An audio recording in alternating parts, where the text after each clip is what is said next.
Thank you. Good to see you, Valerie. Always a pleasure. Bonnie, you talk about things that are found in attics and in people's collections. Harper Lee's new book. Yeah. Oh, well. Do I still believe her attorney that she says Harper's thrilled about this? It seems after 87 years of saying she didn't want anything else published, changing her mind at 88 makes you wonder. Didn't they do the same thing with J.D. Salinger, too? They found, like, works that he didn't want I mean, it's hard because the people want to read it. How about Hemingway? Hemingway left a lot of things behind that he did not want published. So I'm going to say this now. If you find anything at my house after I've passed, I do not want it published. Okay. At my house? Now. We will honor Go that. ahead and publish it. Yeah, we'll honor that, of course. No, There's in my probably house, any no of my reason- stuff, if I haven't published it, I'm saying it now for the record. There was Three witnesses. There was a wonderful and story the in the audience. New York Times Magazine yesterday about a son who had to clean out his father's estate, and he knew what his father did for a living. He was a pornographer. He wrote 400 books of pornography. Nice, fun job. To each his own. Yeah, it was like, it was a funny, but Harper Lee and Penthouse Forum. There's audiences all over. Yeah. This is Elbest in here now. This is LCC Radio, WLNZ 89.7 here in Lansing, Michigan. We're talking with area filmmaker Michael McCallum, who is also, as we all know, in addition to directing all of his own films, writing all of his own films, occasionally starring in some of his own films, he is also an actor of note who will be opening in Streetcar Named Desire. You talk about a dramatic play. Wow. Iconic show, multi-award winning show, Broadway hit. no matter when they produce it, it keeps winning awards. And especially too with the movie version is something that's indelible in people's minds. Vivian Leigh. Everybody in it. Kim Hunter, Marlon Brando, obviously, Carl Malden, who never gets mentioned, who's terrific. And Teresa Wright, I believe, wasn't that who played? Wasn't Teresa Wright in there? Nope. Kim Hunter played Kim was Stella. Was it Kim Hunter? Yeah. Really? Yeah, Kim Hunter. She was. She did the whole cast. A lot of people don't know was the cast from the Broadway play, The Run. They did 866 performances. It was only Jessica Tandy was Blanche, and Warner Brothers didn't want to cast her in the movie because she was a nobody. So they got Vivian Leigh, who did a great job, and So with the play, you have that iconic memory for people that obviously are still around that saw the play when it came out on Broadway, but the movie and so we're trying to do justice to the play. Paige Dunkel's directing. We had the pleasure of working together a million years ago during a play Suburbia that was done here in 2000, and that show was really well regarded, Pulitzer Prize winning play, and I was fortunate enough to be cast in that show and have the honor and pleasure of working with Paige. And we've now always you're going to be Stanley? I'm Stanley Kowalski. Yes. I mean, that is a role that was.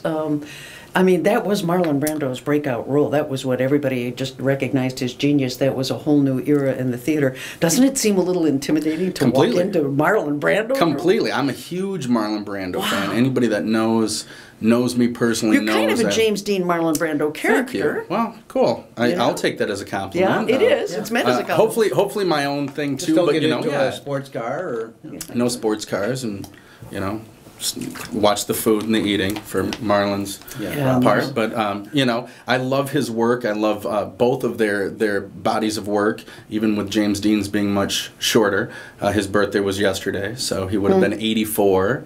Wow. And so that hurts. Yeah. So we did tend not to age them, I know and even with Brando, he aged, but he was. Even in some terrible movies, he was still always really good. Riveting. He's somebody who was able to control the space he was in without forcing it, and he was just very confident in what he did. Yeah, those are huge shoes to fill. So I'm not doing a caricature of Marlon Brando. Nobody in the play is doing a caricature of anybody else's performances. I know Paige would not allow that anyway, but we're all trying to bring our own flavor, our own thing to it. I'm not Marlon Brando. I love Marlon Brando, but nobody can reach the heights that he reached. So how does Tennessee Williams hold up today? You know what? It's funny to me. I love this play. I love his work. Orpheus Descending is one of my favorite plays. That's more of an obscure one that I always wanted to play that lead character in that, Xavier, and then when Paige mentioned, Streetcar, and she was doing it and would love for me to be Stanley, I was like, honored and floored by it. And I always felt, honestly, anytime I found out somebody was doing this play, or Death of a Salesman, it was like, man, why are you even tackling that? It's been perfected. But I guess if you're going to bring your own thing to it and really try to do justice to the work, people are going to have the idea of the movie, going to see it. But what we're doing is not a replication of the movie. We're trying to bring our own thing to it. It's no updated in time or place or anything. It is sticking true to what the story is in the script. But we have different people cast, wonderful actors that are all going currently in the program here at LCC. I believe I'm the only one that's not currently in the program. And, talking about the War of 1812, I finished up here right after that ended. You did your landscape was different then. We did drink a lot back then, but no. So yeah, we're just trying to bring our own thing to it and do justice to that work. And I would be afraid nowadays that a situation like that would be reduced to domestic violence. I mean, they would put labels on it that would somehow diminish the nuance that was really in the play. It was really a very human play about human interrelationships. Completely, and there's a very intense period of time. Yeah. And right after the war, Yep. I mean, these are people trying to find their place back home. I mean, what's mentioned in the play too is Stanley and Mitch and a lot of those guys, they served together, and now they're back in the States trying to make a life, trying to move forward. The character that Carl Malden played.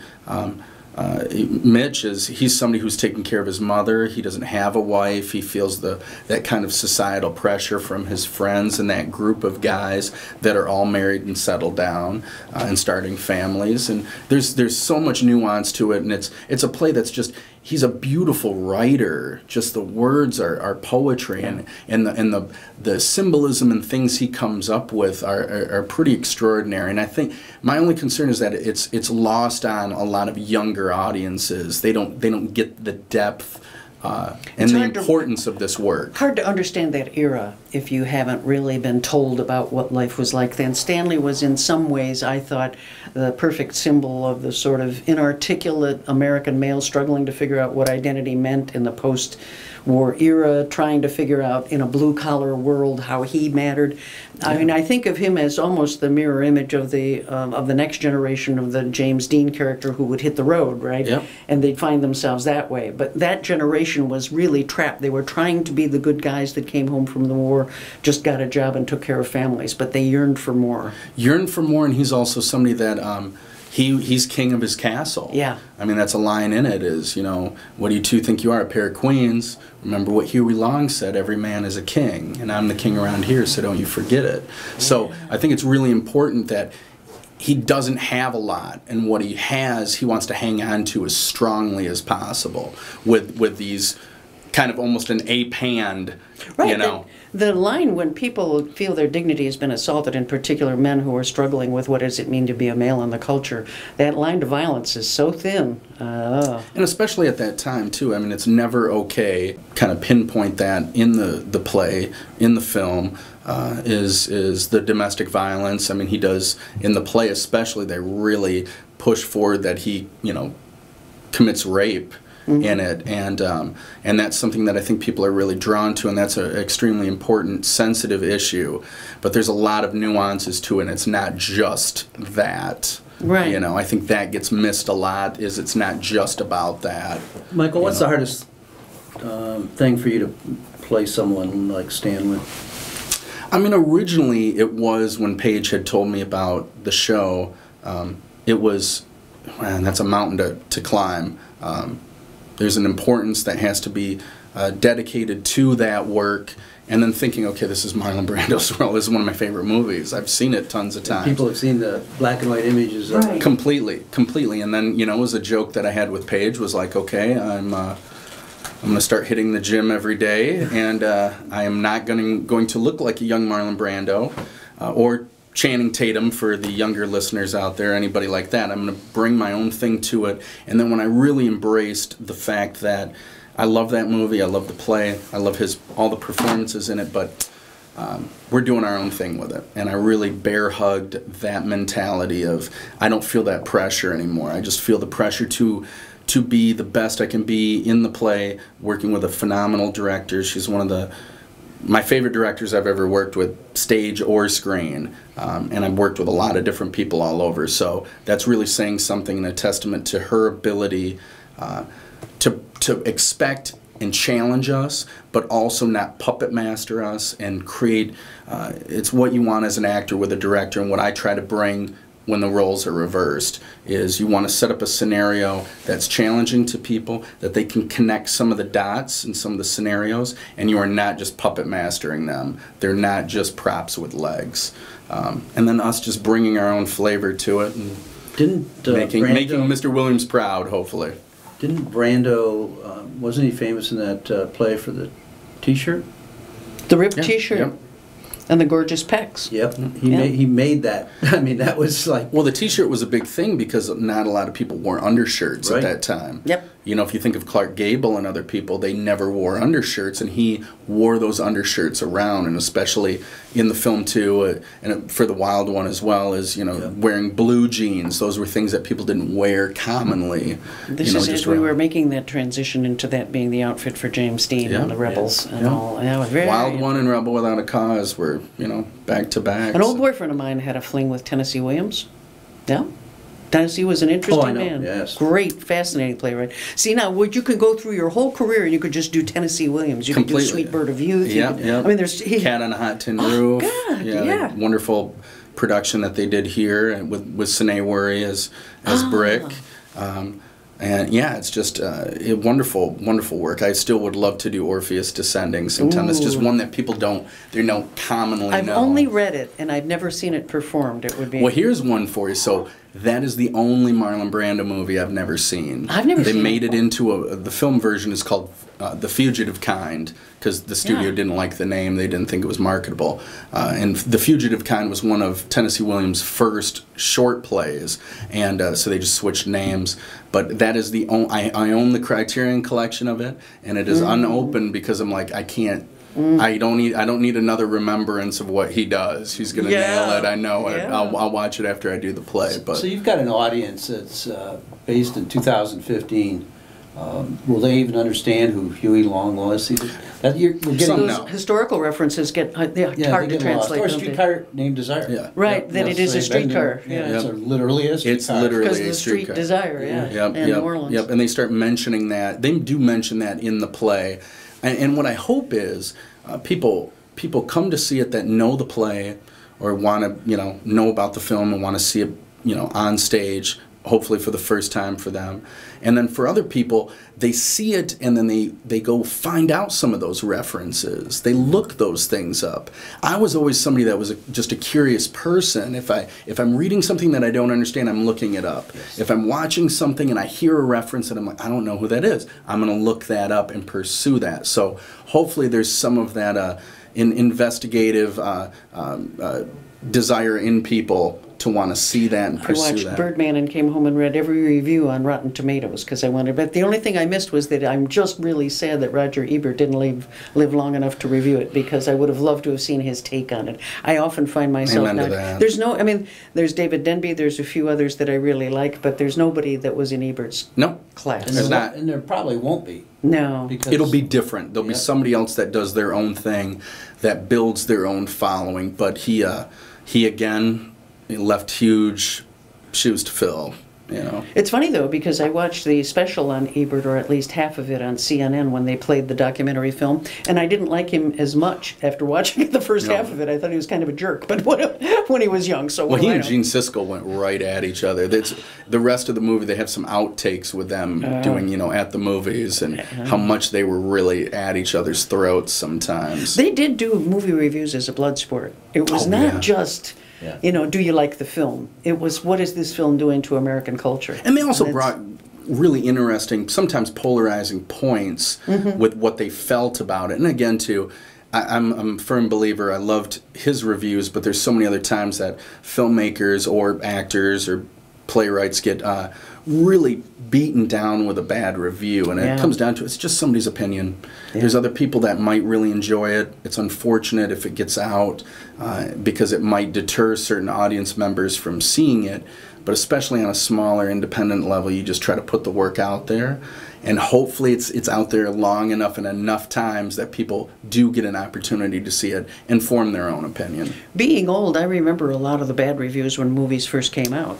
You know, Apocalypse Now is considered as quite a classic, and Brando's performance is considered just fantastic. Yeah, at the time, Sheen. he was fairly drubbed by a lot of people for not bringing in their mind his A game, which I thought it was. But who else could play that role? If you think of dream casting, he's the perfect person to play Kurtz. Here's the end of the line, end of the road. Here's where the yellow brick road has taken you, and it's to this madman. Now I understand why Martin Sheen had a heart attack while they were filming. Really? I love all the stories with Apocalypse Now. They're great. God, what a great movie. Robert Duvall and everybody. Does film matter as much today as it did then? I think so. Just to some people, yes, and I think in a different way to some younger generations. It is a lot of the time just entertainment, I think, for people. Yeah. And certain people in this room, and hopefully a lot of other people, it means so much more than just... I was actually talking to Paige before coming down here, and it was like, you know, nobody wants... It feels like sometimes nobody wants to, or they're afraid to try to be great. They don't want to. They're afraid to climb that mountain. It's like, you know, I'm trying to climb that mountain. You want to make great, memorable work, and work with great, memorable people. And that's, you know, I'm excited for people to see this. The show opens up the 20th of this month. Which is a week from Friday? Yep, it's coming down. I think we have 11 days to go. So it's time coming up. We're in the pressure cooker now. So. And where will it be? At Dart Auditorium. At Dart Auditorium. Yep, the 20th and 21st, 27th and 28th. So those are Friday, Saturday, 8 p.m. shows. And then Sunday the 1st at 2 p.m. So there's one matinee. One matinee, our last show, is Sunday, March 1st. So, you know. Can people get tickets online? I believe so, yes. Go to www.lcc.edu/show info. Show info. Yes. Show info. So everybody else out there, that's just lcc.edu/show info. And show info is one word, so. Now, before we let you go, and this is LCC Radio, WLNZ 89.7 here in Lansing, we're talking with Michael McCallum. I've got to find out what's new on the film front. Film front, we are currently last short film, Take a Penny, to film festivals. Buffalo is still being sent to festivals, so we're hoping to hear some replies soon. And then have some other short films that we're in post-production with. 2 for the show we have 26 minutes cut together. One of my editors, really talented guy, Andrew Tebow, 26 minutes is going to be roughly 30-some minutes, a longer short film, but super, super intense movie about a one-night stand gone wrong, and it takes a lot of twists and turns. Yeah. Well, sometimes. I'm not going to go into my personal life here, but... Actually, I just saw an article on one, I think maybe it was Jezebel, and it was all the women whose one-night stand were people they ended up marrying, you know. I thought, Well, yeah, you never know. Yeah, can be. Connect right away. I guess. Cool. Yeah, just... So we're working on that, and then my other editor, Jonathan Warfel, we are working on my last short film, Confidence of a Tall Man, that we wrapped in May, and we've got a couple other short projects. You have so much in production. Big time. So we're hoping to premiere 2 for the show at the beginning of the summer, Confidence of a Tall Man closer to my birthday at the end of September. And then in the end of April, there is a web series that I was the lead actor in called Lucky J that was shot through Grand Valley State University's summer film program this past summer. It's gotten good reviews? It's not finished yet. But people who've seen it seem to be really happy about it? Yeah, I mean, they're still doing sound editing for it. So it's going to premiere at the end of April in Grand Rapids at Celebration Cinema North. And then what I've talked to the wonderful director Harper Philbin, We worked previously on a summer short film for GVSU, Message Sent, that did really well in the festival circuit. But we're going to bring it here to Lansing and play it at Midtown Brewing Company that following Sunday. So it's the end of April, I believe the 26th. It's going to play here at Midtown Brewing Company. Midtown is in, Brewing Company is on Washington yep, Square? on South Washington. Ah. Right across from Harbaugh. Yeah. Oh, it is? Okay, I don't keep track of the places with alcohol. We teetotalers tend not to know. Then we vegetarians avoid the grills. So. There's certain places in town I just never get to see. So. But it's going to be a wonderful time. We're going to premiere the web series in GR and then show it here for a Lansing crowd. And it's going to be a lot of fun. So. But don't forget Stanley Kowalski will be appearing in Streetcar Named Desire here at Dart Auditorium beginning on the 16th? 20th. 20th. Starts the 20th, 20th. 21st, and then the 27th, 28th, 8 p.m. for those Friday, Saturday shows at Dart Auditorium, and then March 1st, Sunday at 2 p.m. That would be an interesting matinee. Come see it. That would change your Sunday, wouldn't it?